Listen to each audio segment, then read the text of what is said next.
ക്യാരറ്റും വീട്ടിലുള്ള കുറച്ച് ഐറ്റംസ് മാത്രം വെച്ച് നല്ലൊരു ഹൽവ ഉണ്ടാക്കാം. ഞാൻ ഇവിടെ 1 കിലോ ക്യാരറ്റ് നന്നായിട്ട് തൊലി കളഞ്ഞ് കട്ട് ചെയ്തിട്ട് മിക്സിയിൽ ചേർത്തിട്ടുണ്ട്.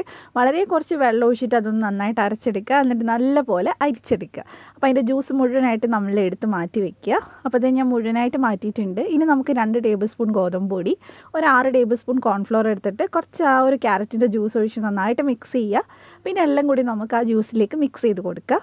അപ്പോൾ ഇനി എല്ലാം കൂടി നന്നായിട്ട് മിക്സ് ചെയ്തതിന് ശേഷം നമുക്ക് ഇത് ചെയ്ത് തുടങ്ങാം. അതിന് വേണ്ടിയിട്ട് ഞാൻ 4 ടേബിൾ സ്പൂൺ നെയ്യ് എടുത്തിട്ടുണ്ട്. അതിനകത്തോട്ട് നമ്മൾ ഈ ജ്യൂസ് ഒഴിച്ച് കൊടുക്കുക.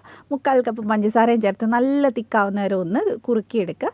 1 ടീസ്പൂൺ ഏലക്കാപ്പൊടിയും ചേർത്ത് പാനിൽ നിന്ന് വിട്ട് വരുന്ന പരുവം ഏകദേശം ആകുമ്പോൾ അതിലേക്ക് ആവശ്യത്തിനുള്ള നട്ട്സ് ചേർത്ത് കൊടുക്കാം.